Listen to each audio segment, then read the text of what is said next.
Hai semuanya, kembali lagi bersama saya Gani Muhammad. Di sini saya akan melanjutkan tutorial sebelumnya untuk mengisi laporan penyusutan terhadap aset-aset perusahaan. Kita tinggal klik SPT PPH, kita klik lampiran khusus dan daftar penyusutan dan amortisasi fiskal. Di sini ada daftar penyusutan fiskal dan amortisasi fiskal. Lalu kita bisa klik baru untuk menambahkan sebuah aset. Nah, di sini saya sudah punya daftar asetnya. Kita coba satu buah berangkas ya. Untuk berangkas ini kita bisa masukkan ke harta berwujud di kelompok harta kelompok 2. Lalu jenis usahanya kita masukkan semua jenis usaha. Kita tinggal klik dan nama hartanya adalah mebel dan peralatan dari logam. Untuk bulan dan tahun perolehan kita bisa lihat di sini bulan 5 tahun 2013.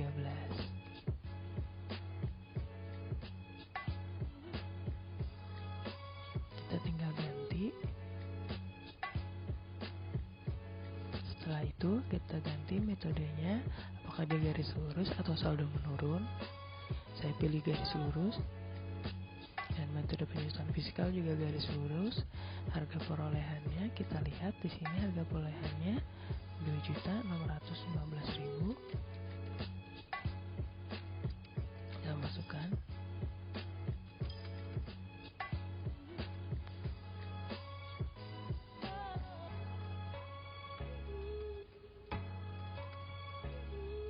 Dan nilai bukunya kita dapat segini.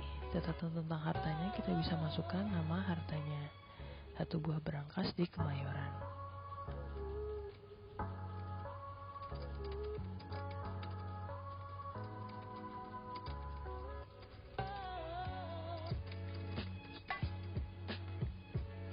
Nah, apakah kita bikin entry baru? Kita bisa klik yes. Nah, jika ada aset banyak, itu tentu akan melelahkan kita karena sangat lelah jika kita input satu-satu aset dari suatu perusahaan. Apalagi data yang saya punya ini banyak sekali asetnya, terdiri dari banyak sekali, ada 180 lebih. Untuk itu kita bisa menggunakan metode teknik impor. Bagaimana sih metode teknik impor? Caranya gampang banget. Pertama, kita buka lampiran daftar aset yang kita punya nih. Tapi sebelumnya saya sarankan kalian membuat tabel seperti ini, yaitu jenis-jenis aset yang harus kita buat. Apa aja sih jenis asetnya? Kayak gini, ada kelompok 1 yang terdiri dari mebel kayu, mesin kantor, dan sebagainya. Ada kelompok 2, ada harta tidak berwujud, dan kelompok bangunan. Nah, di sini kalian masukkan tarifnya sesuai dengan tarif fiskal dan jenis usaha. Untuk jenis usaha kalian bisa lihat dari penyusutan fiskal ini. Nih, kita bisa lihat jenis hartanya itu kita masukkan berarti nilai 1. Untuk kelompok harta kita masukkan dia menjadi 1 seperti ini. 1 jenis harta 1, kelompok harta 1. Dan jenis usaha itu di sini karena semua jenis usaha maka masih dihitung kolom nomor 1. Bisa kita lihat di sini kode 111. Maka kita masukkan jenis usaha 111 dan nama hartanya juga seperti itu. Kita coba. Nah, untuk tiap harta kita sesuaikan dengan referensi yang ada di SPT. Di sini nama hartanya mebel kayu 111, 1112 dan seterusnya. Untuk komputer hardware dan mebel besi belum terdaftar nih. Kita bisa tambahkan sendiri di sini dengan cara baru. Kita tinggal klik tadi 118 adalah alat komunikasi. Kita bisa klik alat komunikasi. simpan, dan begitu seterusnya sampai semua nama harta ini terdaftar. Setelah nama harta, maka kita bisa lanjut ke tahap selanjutnya. Jadi kalian harus membuat tabel ini dahulu dan kalian bisa merename-nya. Di sini saya akan merename menjadi CSV. Untuk kelompok 2 dan harta tidak berwujud juga perlakuannya sama. Kalian bisa nambah datanya untuk menyesuaikan dengan data yang ada di sini. Kita lanjut ke daftar-daftar fixed assetnya. Di sini kita pertama ada jenis hartanya nih. Kita harus menentukan dia itu jenis hartanya apa. Apakah dia mesin atau mesin kecil atau sepeda motor, perlengkapan dan alat dapur, alat komunikasi dan lainnya. Di sini kita tentukan dia akan masuk kemana. Maka dari itu kalian tentukan apa dia jenis hartanya. Dan di sini saya akan mempercepat untuk menentukan jenis hartanya. Oh iya, sebelum kita ke jenis harta, kita harus tentukan jenis asetnya terlebih dahulu nih. Nah, di sini kita tentukan jenis asetnya, dia termasuk ke apa saja yang tadi. Maaf, tadi sebenarnya bukan jenis harta, yaitu jenis aset. Dan di sini saya akan percepat. Dia adalah jenis asetnya ini, sesuai dengan yang ada di tabel apa saja. Bisa dilihat datanya. Nah, setelah jenis asetnya ditentukan, kita bisa masukkan ke jenis hartanya nih. Nah, cara mudahnya kita bisa langsung klik sama dengan VLOOKUP. Kita buka kurung, kita lookup. Dia adalah jenis aset mebel besi. Dan kita klik, kita titik 2 tabelnya dari yang telah kita buat tadi itu CSV. Setelah itu kita klik titik 2 lagi, kolom indeks nomor berapa nih? Kolom indeksnya untuk jenis harta. Kita lihat jenis harta itu ada di sini dari 1, 2, 3, 4, 5. Maka kolom nomor 5. Kolom indeks nomor 5. Setelah itu kita klik 0 dan kita selesai. Nah, ini adalah jenis harta nomor 1. Apa benar mebel besi? Coba kita cek. Mebel besi adalah nomor 1 nih.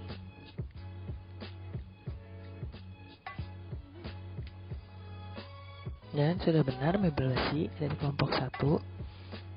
Lalu untuk semuanya kita tinggal klik 2 kali aja, maka otomatis semuanya akan mengikuti rumus yang telah kita buat tadi. Seperti di sini kita bisa lihat ada renovasi kamar, ada nomor 3, ada bangunan dan yang lain-lain. Seperti ini building adalah kelompok nomor jenis harta nomor 2, kelompok bangunan. Lanjut kita ke kelompok harta. Kelompok harta di sini adalah nomor 1, 2, 3, 4, 5, 6. Maka kita pakai rumus yang seperti tadi sama dengan VLOOKUP. Buka kurung, kita klik yang mebel besi, kita masukkan CSV, nama tabel kita yang telah kita buat tadi, klik 2 lagi dan nomor 6. Kita klik nomor 6 karena kelompok harta tadi ada di nomor 6, lalu titik 0, lalu kita klik enter saja. Nah, kelompok hartanya sudah masuk dan yang lain kita klik langsung 2 kali juga, otomatis masuk. Dan lihat rumusnya sudah sesuai ya. Kita lanjut ke jenis usaha. Jenis usaha itu ada di nomor 1, 2, 3. Maka kita masukkan nomor 3 ya. Kita klik lagi VLOOKUP, klik mebel besi, klik nama tabel, kolom nomor 3, titik koma 0. Kita enter, langsung kita klik lagi jenis usahanya, titik 2, dan sudah dapat. Lalu ada nama harta. Nama harta ada di kolom nomor 4. Maka kita masukkan lagi VLOOKUP, kita klik label besi, kita klik nama tabelnya nomor 4 dan 0. Kita enter, dapat nama harta masing-masing. Lalu kita klik 2 kali lagi dan kita klik fill format. Setelah nama harta selesai, kita lanjut ke kolom tarif fiskal. Untuk tarif fiskal sama nih kayak tadi, kita VLOOKUP lagi, VLOOKUP, kita masukkan ke jenis asetnya, klik CSV, dan kita lihat untuk tarif fiskal ada di kolom nomor 2. Kita masukkan nomor 2 dan 0. Tinggal kita enter, kita dapat. Nah, di sini kita presentasenya kita klik seperti ini ya. Nah, biar sama 12,50%. Lalu tinggal kita klik lagi, klik 2 kali. Nah, maka dapat semua tarif fiskalnya berapa. Untuk masa manfaat, kita tinggal buat rumus sesuai dengan fiskal. Jadi, jika tarif fiskal itu kita bisa membuat perumpamaan. Caranya sama dengan if kita buka kurung, jika tarif fiskal sama dengan 25%, maka titik koma, maka masa manfaatnya 4 tahun. Jika tidak, kita if lagi, jika masa tarif fiskalnya sama dengan 12,50%, maka jawabannya 8 tahun. Jika tidak, kita if lagi, buka kurung lagi. Jika tarif fiskal sama dengan 6,25%, maka masa manfaatnya 16 tahun. Jika tidak, berarti sisanya 5%, maka 20 tahun. Langsung kita klik enter, kita klik yes, maka dapat masa manfaatnya berapa. Sudah sesuai nih dengan tarif fiskal. Lalu kita klik 2 kali dan semuanya otomatis terisi masa manfaatnya. Contohnya di sini yang 20 itu adalah bangunan permanen, sudah benar. Lalu kita lanjut ke akumulasi penyusutan. Lalu kita lanjut ke akumulasi penyusutan sampai dengan 2017, karena kita membuat di penyusutan di tahun 2018. Nah, untuk rumusnya memang agak sedikit panjang. Yang pertama, untuk membuat akumulasinya, kita klik sama dengan dan kita membuat perumpamaan dulu nih. Jika tahun pembelian ditambah masa manfaat kurang dari tot akumulasi sampai 2017, kita klik F4 untuk mengunci, maka otomatis penyusutan tersebut sudah habis, makanya kita klik 0. Jika tidak, kita buat perumpamaan lagi, if tahun pembeliannya itu dibeli pada tahun 2018 sama dengan 2018, kita klik F4 untuk mengunci selnya. Otomatis akumulasi penyusutan di 2017 juga 0 karena belum disusutkan, baru dibeli tahun depan. Dan kita buat perumpamaan lagi.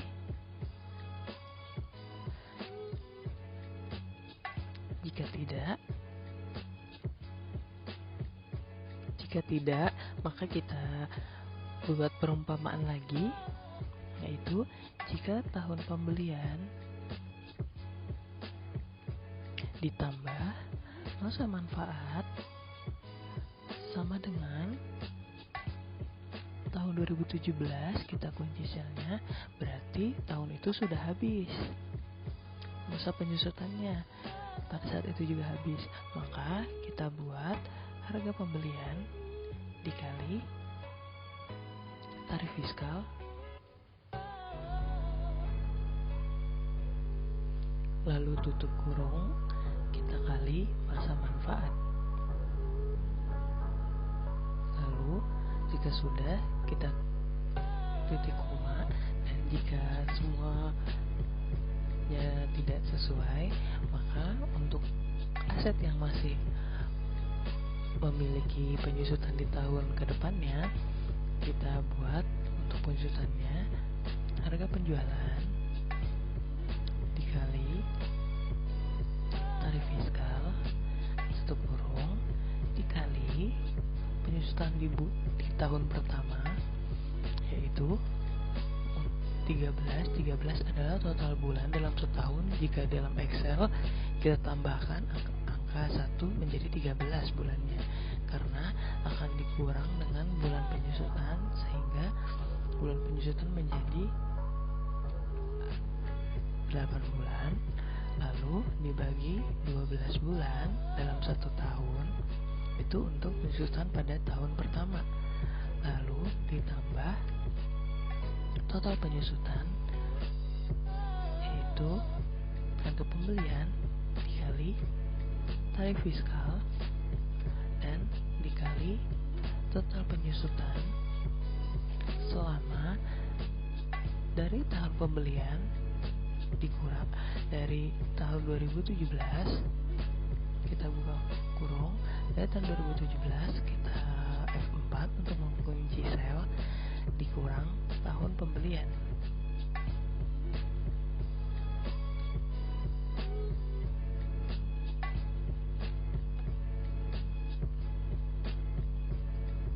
Kita tutup kurung dan kita klik enter, lalu kita klik yes. Maka kita dapat akumulasi penyusutan sampai dengan tahun 2017. Lalu kita klik 2 kali agar semuanya dapat rumus yang sama. Kita bisa lihat di sini pada tahun 2018 dia belum memulai penyusutan, makanya 0. Lalu kita cek lagi.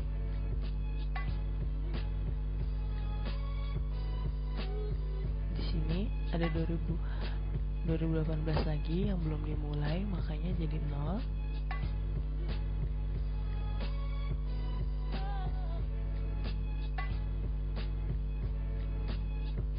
Lalu lanjut ke langkah selanjutnya. Lalu kita lanjut ke nilai sisa di 2017, yaitu sama dengan harga pembelian dikurang akumulasi penyusutan. Kita bisa klik 2 kali. Nah, untuk nilai sisa nih,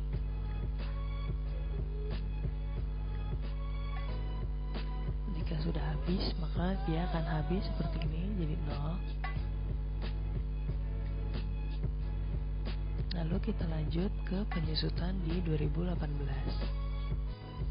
Caranya, kita klik sama dengan jika di nilai sisanya sudah 0, kita bikin perumpamaan.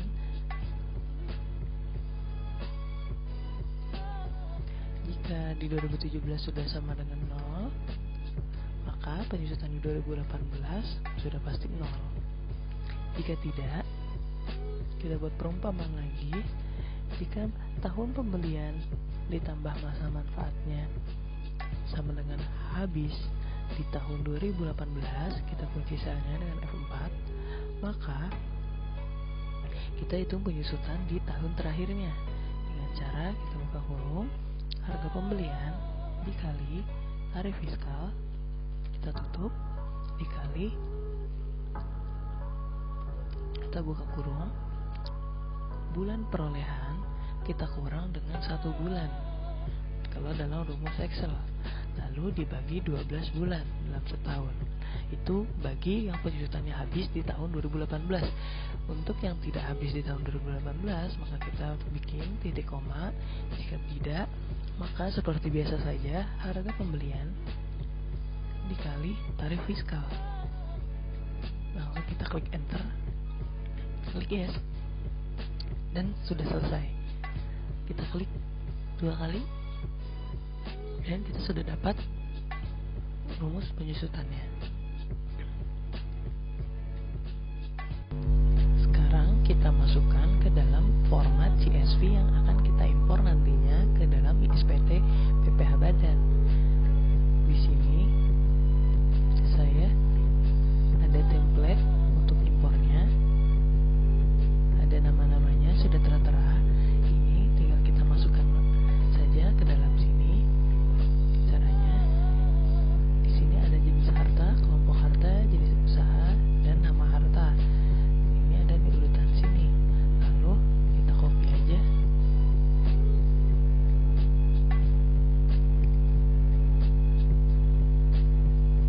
Kita copy semuanya sampai bawah. Kita masukkan di sini. Di sini kita masukkan paste value saja. Nah, karena kita butuh angkanya saja. Lalu bulan perolehan dan tahun perolehan. Di sini kita copy lagi.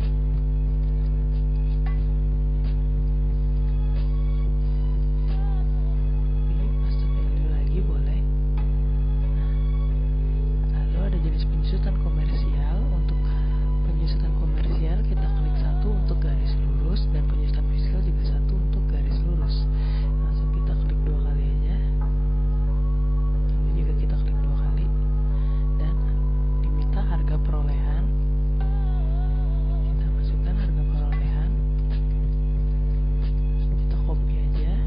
Kita masukin. Nah, di sini kita harus rubah dia menjadi general. Tidak boleh ada titik. Lalu nilai sisa buku. Nilai sisa bukunya di tahun 2017 kita copy lagi.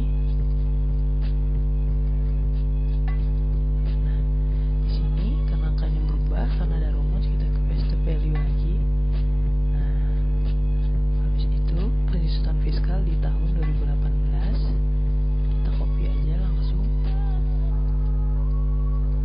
Kita masukkan sama kayak tadi, kita paste value. Setelah itu keterangan nama harta. Nah, ini adalah nama-nama hartanya. Untuk nama harta kalian harus memisahkan, tidak boleh ada tanda petik dan tanda strip ya, karena itu akan ditolak formatnya. Dan untuk nama aset yang sama, kalau bisa kalian tambahkan angka 1 dan seterusnya untuk aset yang sama, karena tidak boleh ada nama yang sama, dan jika ada nama yang sama akan dianggap jadi 1 seperti ini. Kalian harus menambahkan angka untuk beberapa aset yang sama. Setelah itu kalian copy nama asetnya, kalian paste di sini, dan udah selesai. Terus kalian rubah aja di sini jadi no border dan semuanya jadi normal. Dan setelah itu kalian klik ya, kalian save.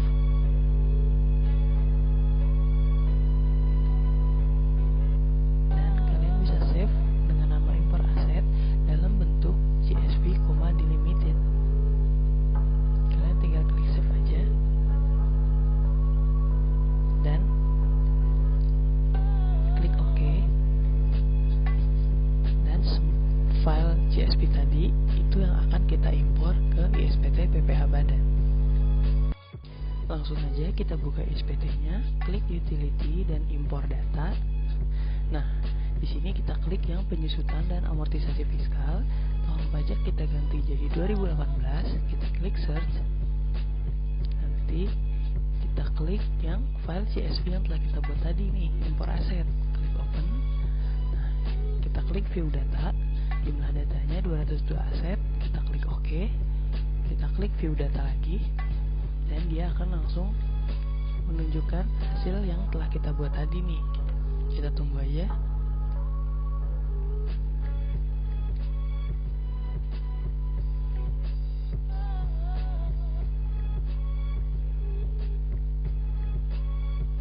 Nah, setelah semua data telah selesai, dari 1 sampai 202 aset, kita klik impor. Cara ini memang sangat mudah sekali karena mempersingkat memasukkan data-data aset yang banyak, apalagi sampai ribuan aset. Dan kalau selesai, kita klik OK, tidak ada data yang gagal, langsung klik OK saja, dan kita bisa close. Lalu, langkah selanjutnya, kita lanjut, klik SPT PPh, dan lampiran khusus, daftar penyusutan dan amortisasi fiskal. Nah, di sini akan keluar data-data yang tadi kita telah buat nih, semuanya. Nah, langkah selanjutnya kita masukkan jumlah penyusutan menurut pencatatan komersial. Langsung aja kita masukkan dari hasil penghitungan komersial penyusutan sebesar 424 juta. Lalu untuk amortisasinya menurut komersial sebesar 283 juta. Nah, nanti selisih perbedaan tersebut akan masuk otomatis pada lampiran 1 yang tadi kita sudah kerjakan. Langsung aja kita klik tutup. Nah, untuk mengeceknya kita bisa buka lagi di halaman kedua. Nah, angkanya otomatis masuk selisihnya, dan di nomor 6 juga langsung masuk selisihnya. Langsung kita klik simpan. Oke, udah selesai videonya.